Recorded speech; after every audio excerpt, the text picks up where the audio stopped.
Spice and നട്ട്സിൻ്റെ മറ്റൊരു വീഡിയോയിലേക്ക് എല്ലാവർക്കും സ്വാഗതം. ബ്രെഡും ചോക്ലേറ്റും വെച്ച് ഇതേപോലൊരു കിഡിലെ റെസിപ്പി ആയിട്ടാണ് വന്നിരിക്കുന്നത്.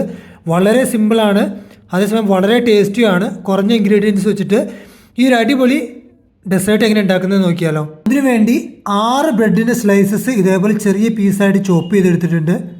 100 ഗ്രാം ഡാർക്ക് ചോക്ലേറ്റ് കോമ്പൗണ്ടാണ് എടുത്തിരിക്കുന്നത്. നന്നായിട്ട് ഒന്ന് ചോപ്പ് ചെയ്തെടുത്തിട്ടുണ്ട്. 4 ടേബിൾ സ്പൂൺ ഷുഗർ എടുത്തിട്ടുണ്ട്.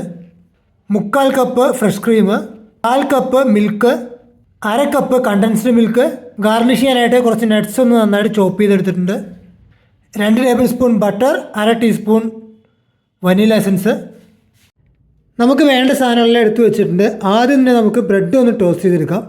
ഒരു പാൻ എടുപ്പത്ത് വെച്ച് അതിലേക്ക് ബ്രെഡ് ചോപ്പ് ചെയ്ത് ചേർത്ത് കൊടുക്കാം.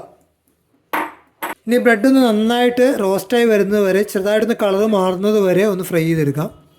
ബ്രെഡ് ഒന്ന് കളർ മാറി വന്ന് അതിലേക്ക് 2 table spoon butter, 4 table spoon sugar ഇത്രയും ചേർത്ത് എല്ലാം നന്നായിട്ട് മിക്സായി ഇനി ഒന്ന് കാരമലൈസ്ഡായി ബ്രൗൺ കളർ ആവുന്ന വരെ ഒന്ന് ഫ്രൈ ചെയ്തെടുക്കണം. ഷുഗറെല്ലാം മെൽറ്റായി ബ്രെഡിൻ്റെ പീസസ് നന്നായിട്ട് ബ്രൗൺ ആയി വന്നു കഴിയുമ്പോൾ ഫ്ലെയിം ഓഫ് ചെയ്ത് അടുപ്പത്ത് നിന്ന് മാറ്റാം. ഷുഗർ ചേർത്താൽ കരിഞ്ഞു പോകാതിരിക്കാൻ പ്രത്യേകം ശ്രദ്ധിക്കുക.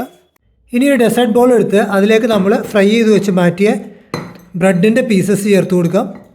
ഇനി ഇതൊന്ന് പ്രസ് ചെയ്ത് കൊടുക്കണം. ഇനി ഒരു പാൻ അടുപ്പത്ത് വെച്ച് ഫ്ലെയിം ഓൺ ചെയ്യാതെ അതിലേക്ക് 1/2 cup condensed milk, 1/2 cup fresh cream,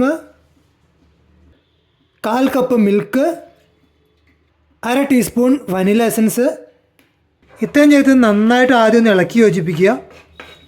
അതിനുശേഷം ഫ്ലെയിം ഓൺ ചെയ്ത് ഇത് ജസ്റ്റ് ഒന്ന് ചൂടാക്കി എടുക്കുക. ബോയിൽ ചെയ്യേണ്ട ആവശ്യമില്ല, ഒന്ന് ചൂടാക്കി കിട്ടിയാൽ മതി.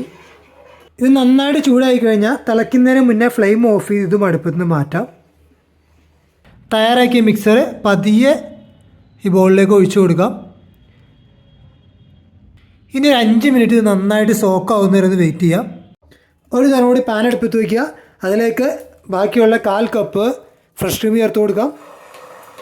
ഫ്രഷ് ക്രീം ഒന്ന് ചൂടാക്കി കഴിഞ്ഞാൽ അതിലേക്ക് അപ്പോൾ തന്നെ 100 ഗ്രാം ചോപ്പ് ചെയ്ത് വെച്ചിട്ടുള്ള ഡാർക്ക് ചോക്ലേറ്റ് ചേർത്ത് കൊടുക്കുക. നന്നായിട്ടൊന്ന് ഇളക്കുക. ഇത് നന്നായിട്ട് മിക്സായി നല്ല സോഫ്റ്റായി കിട്ടിയാൽ മതി. ഇതിപ്പോൾ അതിലുള്ള കട്ടയെല്ലാം ഉടഞ്ഞ് നല്ല സോഫ്റ്റ് ആയിട്ടുണ്ട്. ഇനി ഫ്ലെയിം ഓഫ് ചെയ്ത് ഇതും അടുപ്പത്ത് നിന്ന് മാറ്റാം. ഇനി ഇത് പതിയെ ഇതിൻ്റെ മുകളിലേക്ക് ഒഴിച്ചു കൊടുക്കണം.